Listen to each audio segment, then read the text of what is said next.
Wow, guys, I think this year we're going to see the death of the Democratic Party. Democrats have a search party for a new leader, and the Democrats Oh, stepping up to fill that void show that they are in serious trouble. Far left darling AOC, who's been, quote, fighting the oligarchy, look at this, was photographed flying first class to one of those rallies. Hypocrisy at its finest. And Democrats, up and coming star Jasmine really quick, guys, that's what I tell you.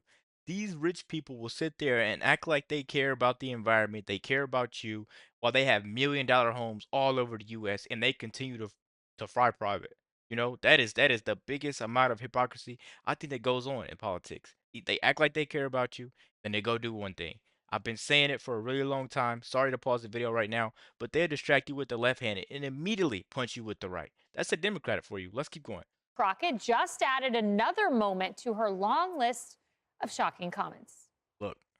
So I had to go around the country and educate people about what immigrants do for this country, or the fact that we are a country of immigrants. Right, right. Why don't The you doing fact is, anything? ain't none of y'all trying to go and farm right now. Okay, so I'm lying. Raise your hands. You're not. You're not. So one thing, there's a million farmers all over the U.S. You know that are actually citizens here. They have all types of equipment. He's making it seem like this is the 1800s where people are out there picking stuff with their hand. This is not that. Let's keep going. We done picking cotton. Look at this. We are. You can't pay us enough to find a plantation. Well, if she's looking for attention, she got it. The Democrats have taken a lot of beatings. They have lost their confidence. They've gone crazy.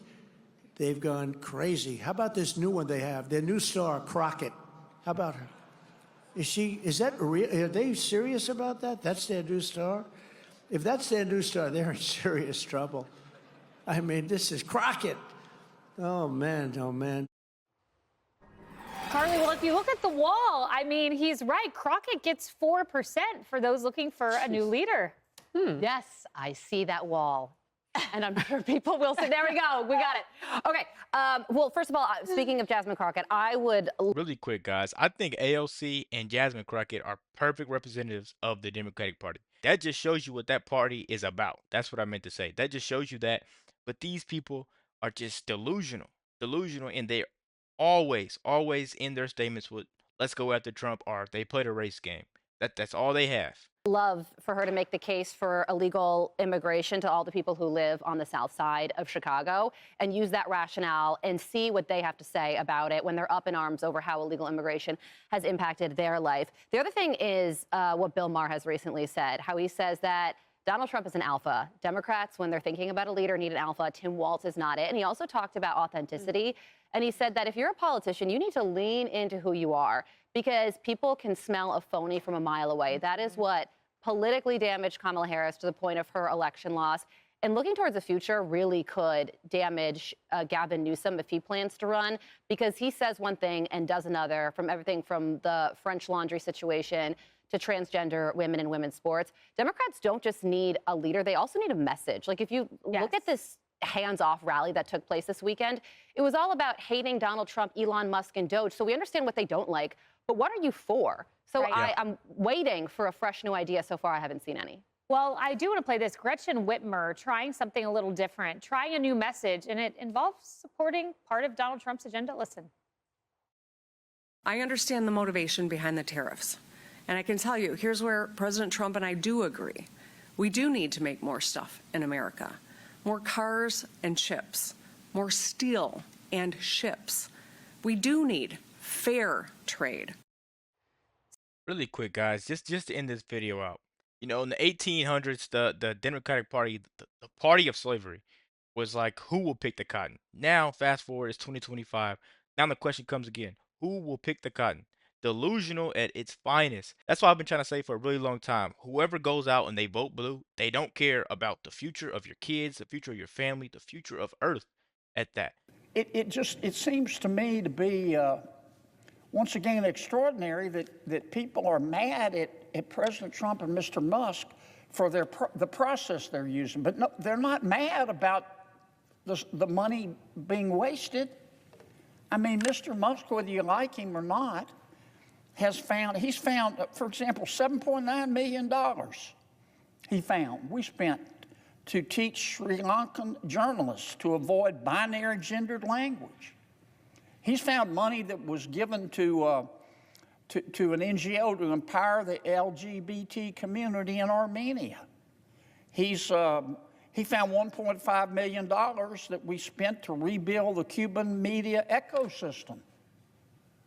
$2.1 million to the BBC to strengthen the media ecosystem in Libya. $8.3 million spent for equity and inclusion education in Nepal. Does no one care about how the money was actually abused and wasted? Mr. President, it's not unusual for me to be disappointed for some things I see in Washington. And under the last administration, I have to admit, I was disappointed just about every single day. I'd almost gotten used to it. But last week, and this is what I want to talk about, Mr. President, I read a story. It was a story about the abuse of taxpayer money in the last administration. And it was so nauseating that it triggered my gag reflex. In April of 2024, not that long ago, the EPA under President Biden gave $2 billion in taxpayer money to an organization. So guys, the major thing about this is Elon Musk and Trump doesn't have to do this. The reason that they're doing it is because they care about me and you. They could be on a beach somewhere, sipping a drink you never even heard of. They don't have to do this. Everybody that I ask, do they care about Doge and going after the government spending? They seem to actually care and want it to be taken care of. But it's Trump and Elon Musk doing it that they don't really agree with. And I feel like that's something that's hurting Americans because you care about who is doing the job. Let's keep going, guys. That had absolutely no experience, that was backed by a very prominent Democratic politician by the name of Ms. Stacey Abrams. Here's what happened. Here it is, you guys. In 2022, as you know, Mr. President, President Biden and my Democratic colleagues passed the Inflation Reduction Act. Not a single Republican voted for it. Not one. Either in the House or the Senate. We knew at the time that spending $1.2 trillion, that's what the Inflation Reduction Act cost, would only make inflation worse, not better. And even President Biden eventually admitted that the Inflation Reduction Act did absolutely nothing to raise prices. Even President Biden, at the end of his term, admitted that. So where did all the Inflation Reduction Act money go? Fair question for taxpayers to ask. I mean, there's nothing wrong with wanting to know what they do with our money. Let me say that again. There's nothing wrong with wanting to know what they do with our money. So where did all the Inflation Reduction Act, this $1.2 trillion, go? Well, President Trump and Doge, the group appointed by President Trump, and the EPA under new leadership, under Mr. Lee Zeldin, have begun to follow some of that money. Now, this is where Ms. Stacey Abrams comes in. I think it's fair to say that Ms. Abrams is, I don't know, I would call her controversial. She has the right to believe what she believes. This is America, and she has the right to free speech. I'm not criticizing that, even though I disagree with some of what she says. But I think it would be fair to describe her as controversial.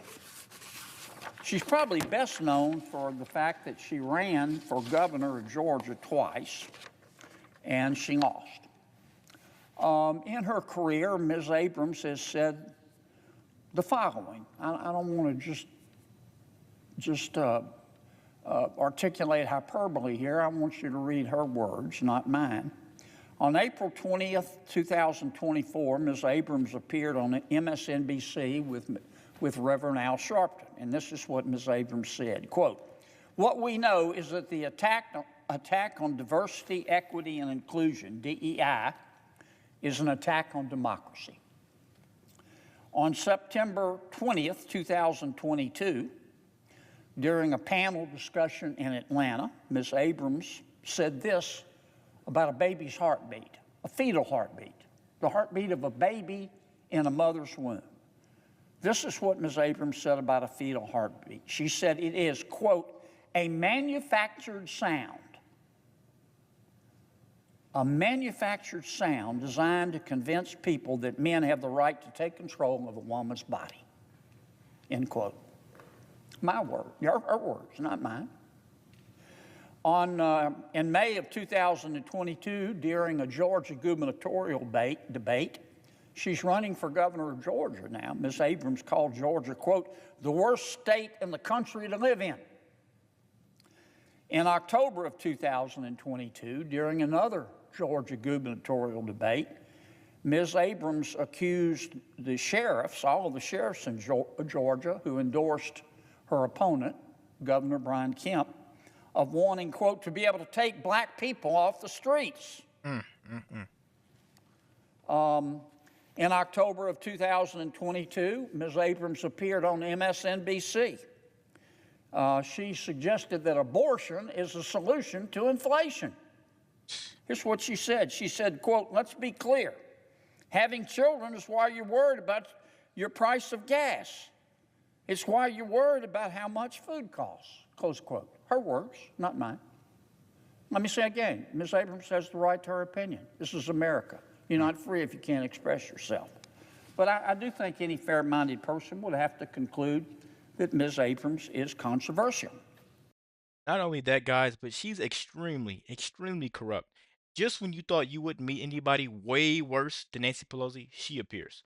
One thing that I'm noticing about all these opposing Democrats is it's really weird, but they all have a dark, dark, scary past. Every way that they make their money needs to be looked into. And Stacey Abrams is one of the people that I would put next to Adam Schiff and Nancy Pelosi. They are horrible, horrible people, and they're out to get your money. In so many ways, I feel like this is back to the pandemic in that we had to go study China. They started this pandemic, what's going on here? And then we're trying to look at their economy. And so much of this is a house of cards. The young people are not working over there. They got huge problems with housing. They got empty cities. Nobody has any opportunity. They live to export. If they can't export, they can act as tough as they want. They'll begin to collapse. This guy's going to feel the pressure quickly, and Trump knows it. I'm not gonna lie to you guys. Everybody wants to make this a political thing, a left versus right, a Democrat or Republican type of thing. This is just Trump showing who's alpha. You know, he's showing the people who's boss. He just slapped these tariffs on them like he's collecting rent. He's inserting dominance. And if you agree, guys, please let me know. Let's continue this video. But to me, I think that's a little bit more of leadership. All these other politicians are sitting there playing checkers, and Trump just comes up, he plays chess. That's what I'm getting from it. Let's keep going. Joe Biden probably could have done this when he was president. You had the whole world against China after they unleashed this virus. Yeah. And he just sat on his hands, Katie. Well, I think he did more than that, or less than that, you could say. Yeah, China has never been held responsible for the COVID-19 pandemic, killing millions of people all around the world, sending false and fake PPE all over the world, fake testing kits when they claimed that they were delivering humanitarian aid to countries in Europe. But this current trade war, the president has leverage here because he has isolated China. Now the world has a choice. We can either go with cheap Chinese goods, which we know are broken and fake and that do not have longevity. And that includes things. Say what you want about Trump. Please say what you want, but you can never say he made the wrong move here because China is literally flooding us with garbage, stuff with no longevity, like she just said, and they're making their country boom eating off of us. Trump stepped up. sold at Walmart, but also things built in countries like Africa, where China has gone through and promised, we'll build you a bridge, we'll build you infrastructure. It all starts crumbling down after they imported Chinese workers to do those jobs. And then they walk away and say, we don't care if your bridge collapsed. We don't care if these things aren't working for you. You still owe us money and you're stuck in this debt trap. The president understands that legacies are not built on snapshot polling. Yes, this tariff situation is new. People are not comfortable with it. It's different. It is going to potentially cause some short-term pain, but it's part of a broader economic plan that the president has with tax cuts, deregulation, spending cuts. And so they're in this for the long haul, and so is China. They have a 100-year plan. And if China wants to go with looking at the rest of the world and saying, take our exports versus the United States, I think the world is going to say your credibility in terms of the goods that you provide after stealing intellectual property, which is to the tune of $600 billion from American corporations, I think most of the world is going to choose the better, more credible country, which is the United States. And Trump is literally treating this like it's a business deal. That's the thing that's been so wrong with all these other presidents. They're thinking it's high school. They're trying to be the most liked nation. They're worrying about everything else that doesn't matter. And Trump is sitting there focusing on the nation's future. How can you hate a guy like this? Jessica, China going after Hollywood. Do you think that that was the smartest point of leverage to take on Donald Trump? Isn't the art of the deal that's just an opening gambit, right? Okay. We'll ease our way into that. Yeah. I think that China knows that there are tens of millions of Americans that own small businesses that rely on goods from China that are going to be completely bankrupted by these tariffs. And that's really what this is about. They can say what they want about Hollywood, but that's what it's going to come down to, that people need to be able to go, excuse me, to Walmart and get the things that they want. And that's what the CEO of Walmart is saying. That's what people like Ken Langone is saying, calling what Trump's doing BS. This is someone who's a strong supporter of his. Ken Griffin as well. I was struck by what Larry Fink said this morning on CNBC. This is the head of BlackRock. The U.S. post-World War II was a global stabilizer. We are now a global destabilizer. Yes, I do believe we're probably starting, if not already, in a recession. This is not a pandemic. This is not a financial crisis. This is something we've created. And that's the trend line here, that smart people who create jobs, who are really rich, who have done well, who Donald Trump respects, know that what he is doing is about his own fantasies and not about the realities of the economics here. The dollar is weakening. People are dumping U.S. assets. They don't think that we're a good bet. And the American public, the lower classes that Scott Bessent is so concerned with, are losing their minds. Consumer sentiment dropped to its second lowest level since 1952 when they started recording this. Do you think that's a good thing, that the American public, who need to be able to get up and go to the grocery store and get that flat screen TV, Right, if that's what they want? Do you think the last 40 years of trade have been good? Yeah, they have been good. For the middle class. Have it been good for the middle class, Jessica? If you're talking specifically about protectionists, policies I'm talking about jobs auto and manufacturers, factories and honor yeah, in the Rust Belt and across the country. What's more where important people got hammered by than cheap Jesse, Chinese why goods are there and taken tens of advantage thousands of manufacturing jobs available? Because people don't want them. That's what folks who are smart about this are saying. We can't have a manufacturing economy. We don't have the workers for it. We don't have the interest in it. She's talking about a different type of manufacturing. We're not talking about T-shirts.